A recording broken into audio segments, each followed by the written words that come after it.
Leslie's back. Tell a friend. Guess who's back? She is black. This is whack. Heart attack. Nah, nah, nah, nah, nah. Hey guys, and welcome back to Geeky Girls Night In. I am your host, Leslie. I have been gone for a minute, but now I'm back.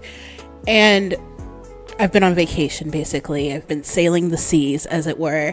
And then I came back and was exhausted, so I couldn't really do much of anything. Plus, I had the episode that Quinzel lovingly recorded for me, and I didn't want you guys to miss out on that. Speaking of Quinzel, I need to give her the biggest of the big shout outs. I couldn't have gone on vacation without her, to be quite honest with you. There would have been absolutely nothing on the podcast for about 2 weeks. And so not only did she come through solid, she came through with a guest. So Quinzel, you are appreciated and you are loved. And when I see you, if there are churros nearby, you're going to have a churro on me. So there's that. I'm going to go ahead and start us off like I normally do with what you drinking. Today I am drinking a massive cup of iced coffee. I have been drinking coffee all day. Not my normal fare, but it's so good. What you drinking? Let me know on Twitter. Like I said, I was on vacation with my husband and Geeky Baby, and we went to Miami for a few days, and then we got on a boat. We sailed Royal Caribbean, and we went to St. Martin and Puerto Rico. I had to think about it for a minute. I've been back for a while. And Haiti. And it was all awesome. I'd been to St. Martin and Puerto Rico numerous times. And Haiti was the only one that was new. And I don't know how I felt about Haiti. The parts of Haiti that we were allowed to see was lovely. We're in a remote village called Labadee. And basically, Royal Caribbean rented the island of Labadee, or that area, I don't know what it's called, but Royal Caribbean rented it, leased it for 99 years. And I knew that this was the only way that I was going to get to see Haiti, so I took advantage of it. However, it also felt kind of icky. We went on a boat tour, and the boat tour was ran by Haitians, but it felt like they were showing us I don't know how to explain it, honestly. They seem to be making jokes at their own expense. Like, there were a couple of fishermen in a canoe while we were on the boat, and he was like, "Don't worry, they aren't pirates." And I'm like, why would I think they're pirates? That's kind of rude. But I'm not Haitian. He is, so I can't really say that. Anyway, I got a lot of history on the tour, and bottom line, Christopher Columbus is a dick. Christopher Columbus just messed up everything for everyone, and he needed to go sit down somewhere.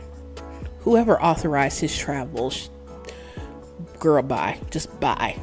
Anyway, that's enough about my vacation. I'm super happy to be back, and I'm back with you this week with an interview. Today, I will be talking with Mack the Maker about Makerspaces and 3D printing and IT and all sorts of nerdy stuff. So I hope you stick around, stay tuned for that. My weekend geek has been very uneventful, so I haven't done much of anything, to be honest with you. I did go see John Wick 3, and a little bit of advice: watch John Wick 2 before you watch John Wick 3. And I know that's kind of a common sense thing, but John Wick 3 literally picks up as soon as John Wick 2 ended. Just as soon as it ended. And I have not seen John Wick 2. My husband tells me that we own it, that I bought it for him for Christmas. Could have knocked me over with a feather. So, but if you don't watch John Wick 2 before you go, it's okay. You'll understand what's going on. It's just in the beginning, you're a little confused. Like, wow, we really just kind of jumped in there, didn't we?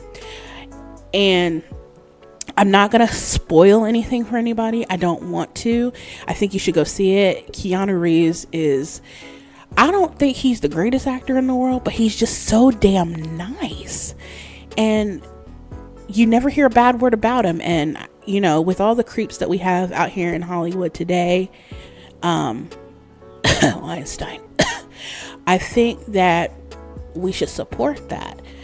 And the one thing I will say about this is Halle Berry. I support every decision Halle Berry's character made in this show. Every one of them. She did it right, by me, anyway. Have you seen it? What did you think? Let us know on Twitter at GeekyGirlsNI.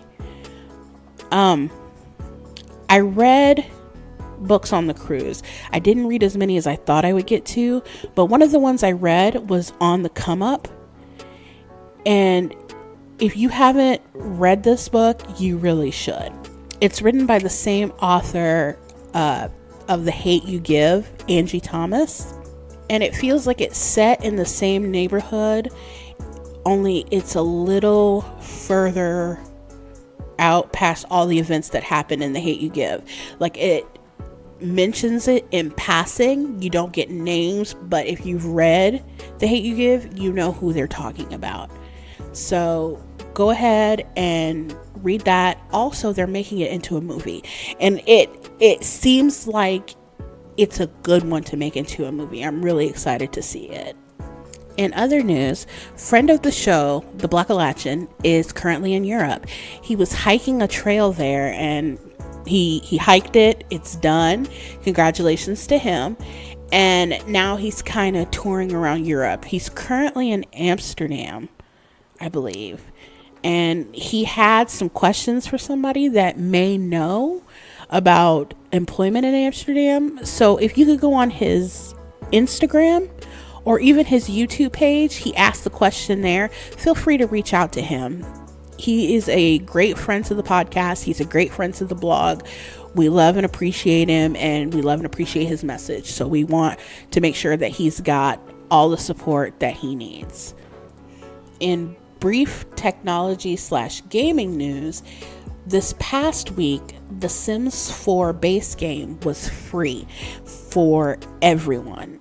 And I hope you grabbed it. I hope you grabbed a copy. And if you did, listen very carefully. I would love to have your character in my game.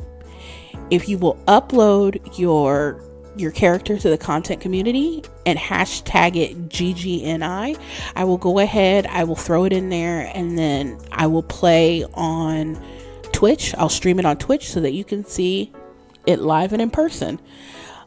Like I said, you just gotta hashtag it, and I check when I'm on the computer, and I add you to my game. So everybody's eligible, and I've already added one person, so please do. That is all I'm gonna get into for this week, because like I said, we have a special guest, and I want to go ahead and start the interview for you guys. We're going to take a quick little break, and then shortly after that, Mack the Maker will be here to talk to us. All right, guys, welcome back to Geeky Girls Night In. As I said earlier today, we have a special guest, Mack the Maker. Basically, I found you through a mutual friend, Hannah. Correct. And it's because I had started playing Dungeons and Dragons, and we haven't even met up for our second round yet, because everybody, you know how it goes. Oh, like, I know how it goes. And basically what ended up happening with our first game is my character ended up running around with a horse head on, drunk. So confused everybody because we were at like a gaming store, and our DM was telling the story, and he stopped what he was doing and was like, "Did you say that she has a dead horse head on her head?" "Yes, I do." Okay, I was just checking. Goodbye. All right. So why don't you tell us a little bit about yourself and kind of, why I reached out to you in the first place? Because I think it's kind of an interesting story and of what you do and everything. Sure. So I am old school gamer. Got into first miniature wargaming in the early 90s. When I moved, I found a D&D group I had never played before, so we started playing that all through beginning of high school until girls started showing up on the scene, and then we got rid of the nerdy stuff. And then I was out of it for about 10 years, 12 years, and I slowly got back into it. I used to do landscaping and snow removal, so in the winters, if it didn't snow, I didn't do anything but play around online, and I kind of stumbled back into D&D and some of the other games I played. So I did that. I started working at a library, was in the IT department. Excuse me. We'd gotten a $16.5 million grant to renovate, add on, all that kind of stuff for the library. And as part of that, they wanted to do makerspaces. It's a new big thing, right? Right. And, they're like, well, who here would like to play with 3D printers all day? Well, something. So I raised my hand and took the additional responsibilities and started researching 3D printers. And I was like, wow, I can really do a lot with these things from gaming. I can make my own terrain. I can make miniatures. I can design it in the computer. So I was immediately smitten by the possibilities. So we got a couple 3D printers at work. I started to play with them, figuring out how they work. I'm a big fan of if you want to learn something, make it part of your hobby. It's always done really well for me. So I dove right in and got my own 3D printer 2 years ago, right about this time. And from there, it just kept growing. People started asking me to print things, and I kind of snowballed into my Etsy store, where I do basically movement trays for Warhammer 40K and some dice holders that also work really well for tracking initiative or hit points in D&D, and it just keeps going since. So awesome. Now, before we get into the meat and bones, we do a segment called What You Drinking. Like I said earlier, I have a cup of iced coffee. The only reason that I'm like super hyped right now is because I've drank an entire pot of coffee. Oh, wow. Yeah, my husband's a little terrified because I don't normally drink it. I've been doing cartwheels and all sorts of crazy things. So, what are you drinking? I am drinking a Diet A&W root beer. That sounds amazing. They have those in the vending machine at work. I love them. It's the only diet pop that I can drink. Really? Yep. Really? You need to come to my dark side. I'm diabetic. So pretty much everything I drink is diet. I totally get you. They're trying to lose weight and all that. And I've been on and off for a year, but I switched I was drinking about 2 liters of Coke a day. So I figured the old pancreas wasn't going to last too long. So I'm going to send you a care package of different diet drinks that you may not have tried because they may not be in your region. Well, I'll work on that for you. So awesome. And you can tell me how you like them and what you didn't like. So in your introduction, you talked a little bit about Makerspaces. Now, I know what those are, but for some of our listeners, they might not know. Can you go a little bit in depth about them? Absolutely. So the basic premise of a makerspace is it's just an area where you can create. Typically, they have 3D printers in them, maybe sometimes a laser cutter or vinyl cutter. Computer coding with Arduinos or Raspberry Pis are often common. Sometimes it's just as simple as foam board, a ruler, and a knife, depending on what's available resource-wise. So it's starting. Most libraries are doing something maker related. And making maker, it's one of those terms that you can pretty much define it as anything you want. Okay. As long as you're creating something. Okay.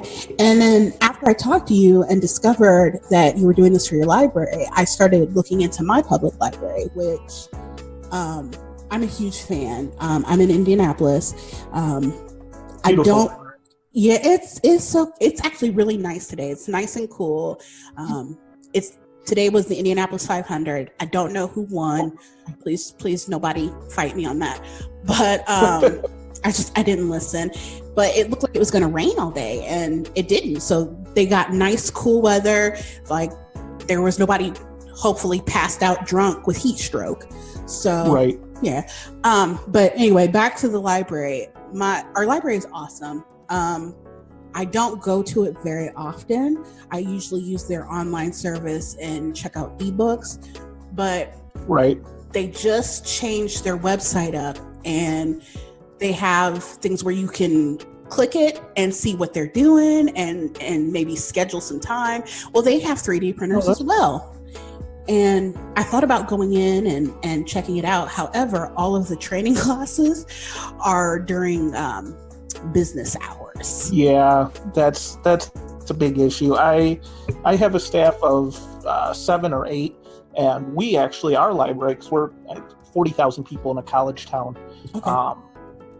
Our programs only do well at night and after hours. So I actually can't run anything during business hours. Nobody shows up. Okay. So I have the opposite problem. Yeah. So I'm thinking about maybe taking a vacation day and going down there and seeing what's up, because it's absolutely fascinating to me. I remember when 3D printers like first came on the scene, and I just remember thinking, how is anybody going to be able to afford this? Right. This just seems so advanced, and now they're everywhere. Heck, you own one. So Yep. You can get a decent one for $200 now. that is amazing. I just remember it. Oh gosh, I was in college, I think, when they first came out, and I was like, it was pretty cool if we got one of those. And my advisor was like, oh, so pricey. No. So Right. you talked a little bit about the games you play, and I know, fatherhood, life kind of gets in the way of that now. What are you playing currently? Are you playing at all? Yes, I am. So I am in a new Numenera campaign. I have one, I guess, in-person role-playing group, and we kind of fluctuate between Savage Worlds and Numenera. And we meet, like all in-person groups, very infrequently at odd times. Yes. So, and then I am in an online campaign that's a homebrew using GURPS. I don't know. The GM takes care of all the rules. We just do the role-playing, so I don't know how the system works, but it's a pretty cool homebrew that he did that's based more on a fantasy, but with the Eastern European flair. So it's a little cool. bit different. That is pretty awesome. Mm-hmm. So can you remember the first thing that you ever made on a 3D printer? I absolutely can. The first thing we printed on the 3D printer is what's called a Benchy, which is kind of a test print that tests the capabilities of the 3D printer, how well it's tuned, that sort of thing. And it's a little tugboat. If you search 3D Benchy, you'll see what I'm talking about. But that was the first thing I made. Okay, cool. Now, I know that you got the grant, and then you guys got the 3D printers. Were you involved with writing the grant? Yes, I was. There was 7 of us on the grant committee that did it. Our building's a beautiful building, DeKalb Public Library in DeKalb, Illinois. It's one of the few Art Deco libraries. It was built in the 30s, but it hadn't really been expanded since 1930. So we were 19,000 square feet. There were books everywhere. It just was not a conducive environment for people learning. So we wrote the grant for Illinois State, and we ended up getting, I think, 13 or 11 million of the total amount, and then the city matched some and that sort of thing. But we tripled the space, and I was in there from the beginning, helping writing the grant, picking equipment, both the 3D printers and then like more general IT infrastructure sort of thing. That's pretty awesome.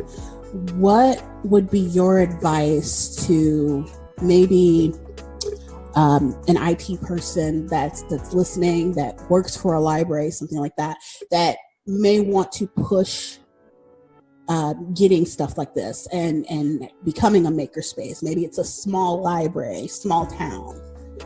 Absolutely. The biggest thing you can do is just, and this is often the hardest part for some libraries, is make a space that's just available for creative people to do things, whether it's paint, build, whatever, have some basic hand tools available, that sort of thing. There's the ALA, American Library Association, your state library association will probably have mailing lists. Typically somewhere in there's going to be a Makerspace mailing list these days. Join it, get on it, and just read and listen, and reach out to other libraries in your area. You may find out that you have, like a Makerspace rock star in a couple cities away that can really help you. A lot of it's based on your community and needs.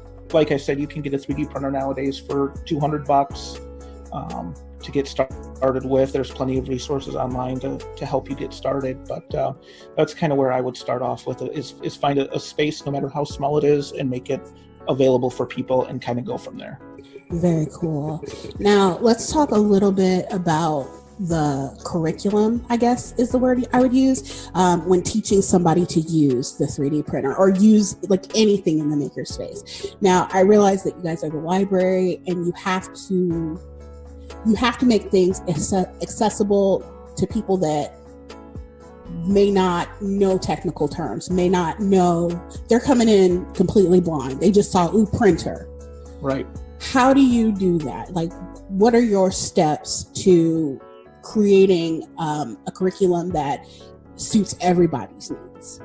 So we actually started out with kind of that concept, and it turned out the people that were coming in had no desire to actually use 3D printers. They just wanted to come in, design a thing, and come pick it up in a couple of days. They didn't care about they didn't care about any of that. So that's kind of where all our classes went. Now we offer we run about 4 classes a week at night, and they vary between the 3D printing, laser cutting, and like traditional sewing, crafts work type of thing. But usually we come in, we have a program called Tinkercad, which is web-based. It's free, tinkercad.com. It's amazing. I love it. And like last month, we did a Eiffel Tower. This month, I think we're doing a Pokeball and a 3D printed car with a Pokemon driver. So, but we kind of we tried to do more advanced classes, and it didn't really materialize. So we kind of just run these basic classes, and people come in and they pick up their stuff. So that's pretty cool. If you had one, one thing that you could teach that's kind of out of the reach right now, maybe funding, maybe, there's a little interest, what would you teach? Oh man, I think it would be a more advanced 3D design class. I'm really big on functional prints, holders, that sort of thing.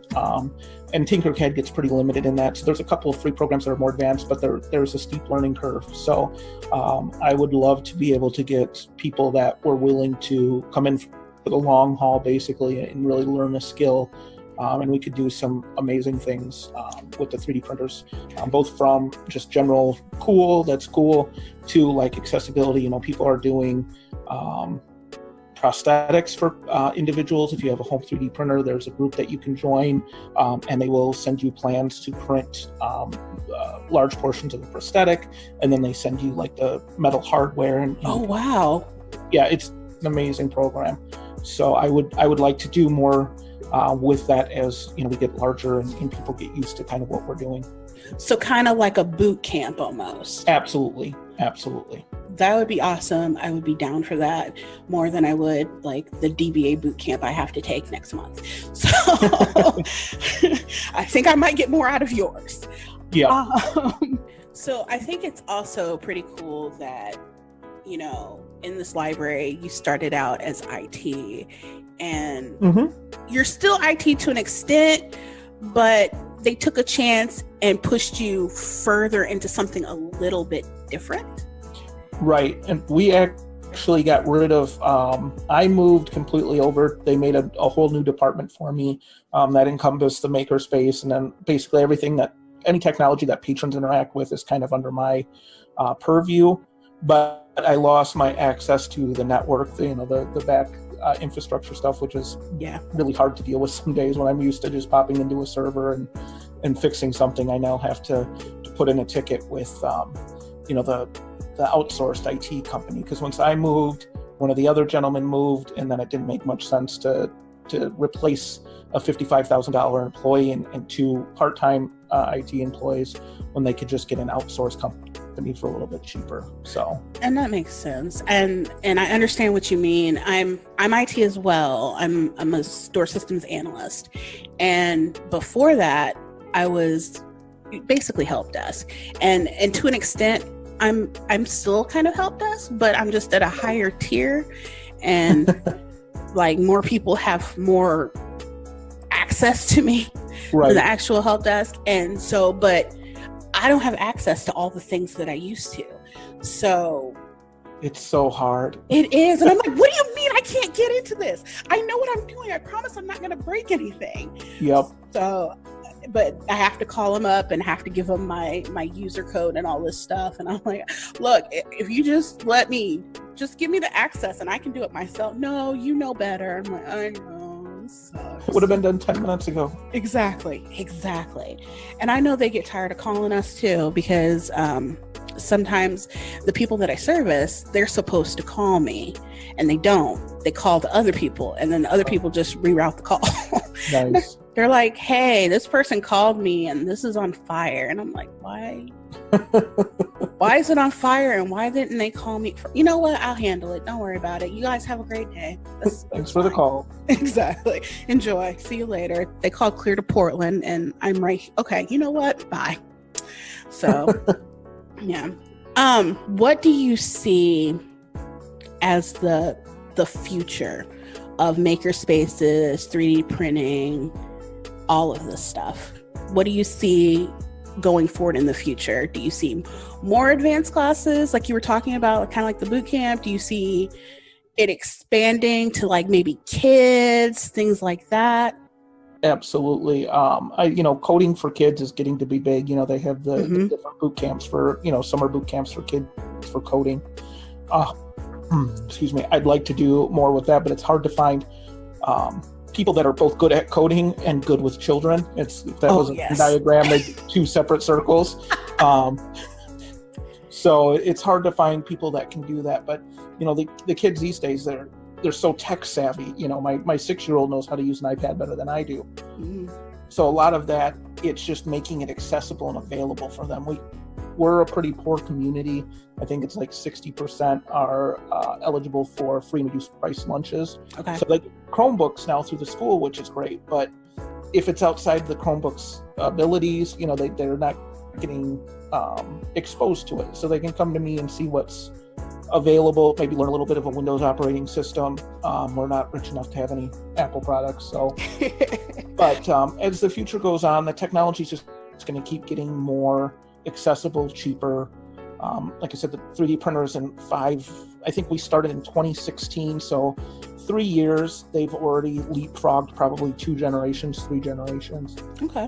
And one has been a significant price droppage. I'm sorry. So, I totally feel in 10, 15 years, most houses will have a 3D printer, at that point, and it'll just be, just like everybody got a computer in the late 90s, early 2000s. It's going to be kind of that thing. Yes. And while you were talking, I was thinking about the Venn diagram and the 2 separate circles, good with kids and good with programming. What we need to do? We need to reach out to the IT people that are parents like you and I. Absolutely. And I think that would be a huge hit, because I would absolutely love to run a workshop, catered to geeky babies age group. I don't know how you would do that for a 4-year-old. They do it. I know a couple towns over. They're having it's 5-year-old, 5 to 7. I think it's the age range. A week camp for in the afternoons for introduction to like coding. I think with the Makey bot and stuff like that. So yeah, and I've seen that before. My daughter. Yep. And that would be awesome. And 5 to 7 makes more sense than, preschool age right now, because she can't read. So right. I think you need a little bit of comprehension there. Yep. So tell me, before I let you go, because we're about done here, what are you working on right now other than what you have going on at work? What else you got going on in your technology wise, geeky wise, anything? Technology wise, I'm tearing apart a 3D printer right now to figure out why it's not working. I have 3 models on my painting table that have been languishing there for about a month, and I tear up every time I look at them because I was doing so well, and I got them put together in a couple days, and then now they have dust on them. So, and then the daughter gets done with school this week. My wife's a teacher; she gets done with school next week. So we're kind of trying to plan the summer vacation. We'll probably go up to Oshkosh for the big air show again in late July. That's a big hit. So I'm just kind of getting ready for summer. Awesome. All right, now comes the portion where I'm going to ask you some rapid fire nerdy questions. You answer them as you see fit. You ready? Sure. Marvel versus DC. Marvel. Okay. Comic book versus cinematic universe. Ooh, cinematic universe. Okay. Best villain. Best villain. Oh, I like Obadiah Stane from Iron Man 1. Awesome. And then the final question, best superhero, period. Doesn't have to be in Marvel. It could be anyone you can think of. Best superhero. You know, I really liked Captain Marvel a lot. It was so good. It was such everything, I don't know, maybe it was the 90s call outs. Just everything about it was, I dug it a lot. It helps that, you know, she's an incredibly powerful superhero as well. And honestly, so me and my friends joke, I am perpetually stuck in the 90s. I'm trying to be better about listening to new music, but I have officially become that parent that only listens to what they listened to growing up. Yep. And I was so excited about the 90s nostalgia in that movie, right down to Maria's, as I believe her name's Maria, her friend that she found. Yes. Okay. Her hair. I'm a Black woman, so I know what hair looked like in the 90s. We had that weird bump at the end, especially if you didn't go to the salon. And I'm like, she has the bump. Bless her heart. I am so excited about this. So I appreciated it all. So I want to thank, it was, and I don't know if you listened to our Captain Marvel episode, but our resident expert on there, Kim, she knew everything. Like, she's read all the comics. She knew everything that was coming. That's awesome. I expected to like it. You know, I've liked all the Marvel movies, but I was not expecting to like it as much as I did. I tend to like more of the Iron Man, the gizmo gadgety type stuff. But man, that was just, like I said, and I think the music played a large part of it. My Pandora only has one station. It's Summer Hit of the 90s. That's all I ever like. So that is my life. Like, songs come on and like I can like name them off real quick as soon as like the first 3 notes hit. I'm like, oh, it's this. And my husband looks at me like, you okay, and just goes on about his business. That's all you can really do with me. So yeah. Well, thank you so much for taking the time to talk with me today. Well, thank you so much for having me on. It was a blast. Now, where can we find you out in these internet streets if somebody wants to say hello? So on Instagram, which I tend to be more active, I am Mack, M-A-K, the Maker. Somebody already got the C. And then on Facebook, it's Mack, M-A-C-K, the Maker. And my website, which I don't do much with, is mackthemaker.com. I do have some blogs on there and stuff. So, and I will have all of that information in the show notes so that people can peruse and also take a look at your Etsy store as well. Thank you so much. Thank you, and you have a good one. All right. You too. All right. I hope you enjoyed the interview with Mack the Maker. He's a great guy, so fun to talk to, and I hope we can get him back on the show, maybe for one of our debates. And I just want to say that I appreciate all of you that listen. Without you, there is no me. And I know if Quinzel was here, she would say the same thing. I would say it's hard coming into the dungeon week after week to record, but honestly, it isn't. It isn't a trial. I enjoy speaking with you, and I hope you enjoy listening and interacting. We have some of the best fans in the world, both for the podcast and the blog, and you guys show up and show out. We appreciate you. Make sure to like, subscribe, comment, all of that stuff. Either on our Podbean page, iTunes, or even our Facebook page. Make sure to reach out to Mack the Maker. All of his information will be in the show notes. And if you have any questions, feel free to reach out to me personally on my own Twitter handle at MRSCKUGS. I'll talk to you soon. Bye. Geeky Girls Night In is brought to you by me, Leslie. You can find me on Twitter at Geeky Girls NI, on Facebook at Geeky Girls Night In, or in your backyard, strumming dulcet tones on a mandolin, serenading you sweetly. Feel free to shoot me a message if you have something geeky going on that you want announced on the show. You can find written musings by me, Quinzel, or Melissa at geekygirlguide.com. Like the show? Would you like to buy me a cup of coffee? Consider donating to my coffee. That's ko-fi.com/geekygirlsni. Want to send me or the other girls some snail mail? You can reach us at P.O. Box 90232, Indianapolis, Indiana 46290. Feel free to leave a review on iTunes or on the Facebook page. I'll read new reviews, good or bad, on the show. Music is by Makai Beats. Until next time.